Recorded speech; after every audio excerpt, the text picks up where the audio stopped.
लिखें।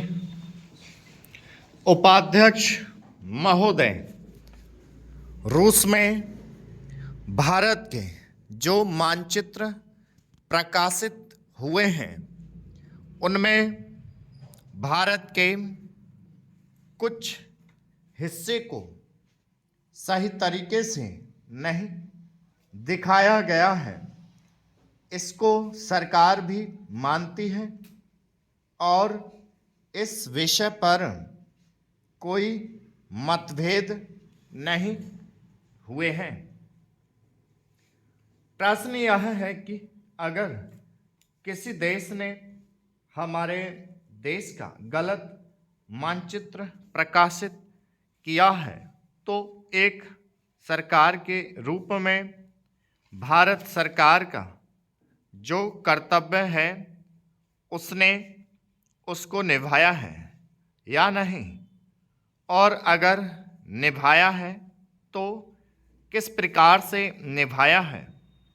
जब भारत सरकार का ध्यान इसमें प्रकाशित उस मानचित्र की ओर दिलाया गया जिसमें हमारे देश के कुछ भाग को गलत ढंग से दिखाया गया था, तो उसने 1956 में ही, जबकि ना तो भारत और चीन की सीमा का प्रश्न पैदा हुआ था, इस बारे में रूस ने विरोध किया। इसके बाद भारत सरकार ने लगातार 4 बार रूस सरकार से लिखित रूप से विरोध किया कि हमारे मानचित्र को ठीक से नहीं दिखाया गया है। जिस मानचित्र को लेकर यह चर्चा हो रही है, जब उसकी ओर भारत का ध्यान गया तो उसने जून, जुलाई और अगस्त में लगातार 3 बार अपने राजदूत के माध्यम से और रूस के जो अधिकारी हमारे देश में आए उनसे बातचीत करके रूस का ध्यान इस ओर आकर्षित किया कि उसने इस देश का मानचित्र ठीक से नहीं दिखाया है।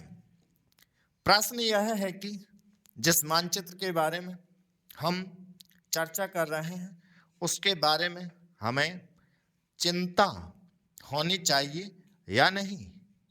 मैं समझता हूं कि अगर दुनिया का कोई भी देश हमारा मानचित्र सही ढंग से नहीं दिखाता है तो स्वाभाविक रूप से देश को उसके बारे में चिंता करनी चाहिए। हम अपने कर्तव्य से नहीं चूक सकते हैं, लेकिन यहाँ तक इस चर्चा का संबंध है। मैं माननीय सदस्य की प्रशंसा करता अगर वह उन समस्त देशों का जिक्र करते और निंदा करते जिन्होंने हमारे मानचित्र को गलत ढंग से दिखाया है। उदाहरण के लिए पाकिस्तान को शिकायत है उसके मानचित्र को केवल रूस, इराक और मिस्र ने ही नहीं बल्कि अमेरिका ने भी गलत दिखाया है।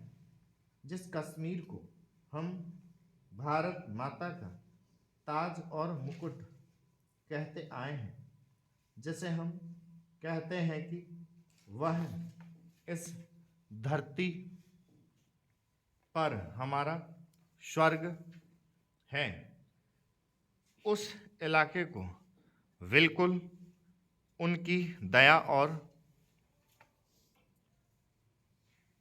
कृपा पर छोड़ दिया गया है। यह बात उत्साहवर्धक नहीं है। पैराचेंज महोदय, मैं दिल्ली के संबंध में भी कुछ कहना चाहता हूँ।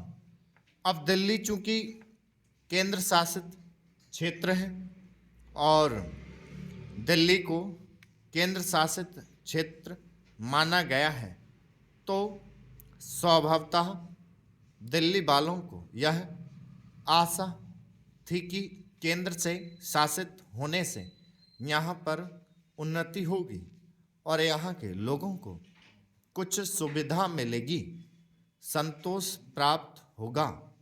किंतु मैं यह देख रहा हूँ और लोगों में भी यह भावना बढ़ती जा रही है कि जब से यह केंद्र शासित क्षेत्र हुआ है तब से शासन में निरंकुशता आने लगी है और लोगों की ओर ध्यान कम दिया जाने लगा है।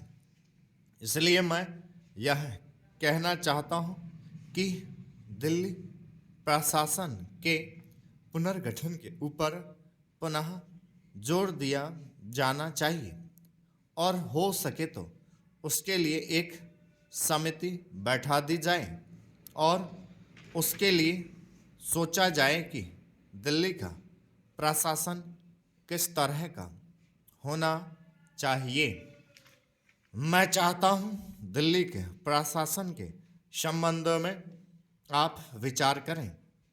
भ्रष्टाचार के संबंध में यहाँ बहुत कुछ कहा गया है, मैं पुनः उसको दोहराना नहीं चाहता, किंतु इतना अवश्य कहना चाहता हूँ कि आज देश में जनता का जो नैतिक स्तर है वह दिन प्रतिदिन गिरता जा रहा है।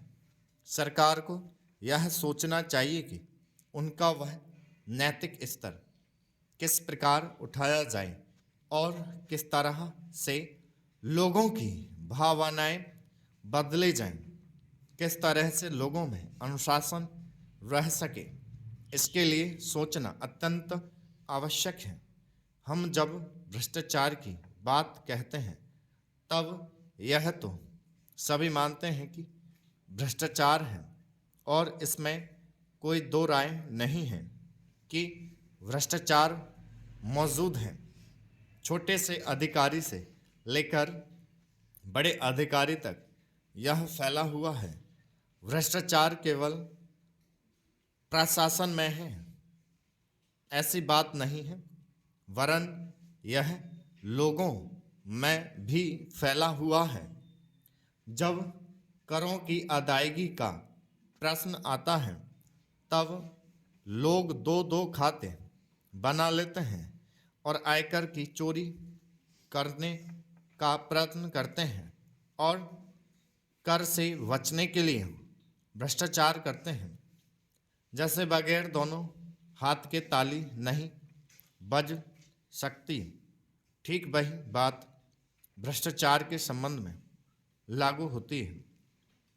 भ्रष्टाचार के निवारण के लिए जितना अधिकारियों का कर्तव्य है उतना ही कर्तव्य जनता का है। अधिकारियों को तो सतर्क रहना ही चाहिए, क्योंकि यह जो संसद है वह कानून बनाकर उनके हाथ में दे देती है। उसका कार्यान्वयन करने के लिए जनता और नौकरशाही को सहयोग से कार्य करना चाहिए।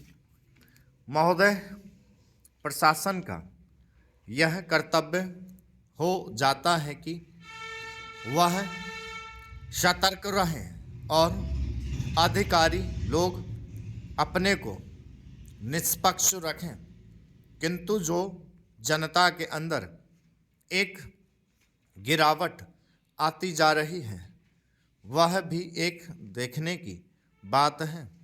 इसलिए मैं चाहता हूं कि सरकार कोई ऐसा प्रयत्न करे जिससे कि भ्रष्टाचार को रोकने के लिए जो लोगों का नैतिक स्तर ऊंचा होना आवश्यक है उसको ऊंचा किया जा सके।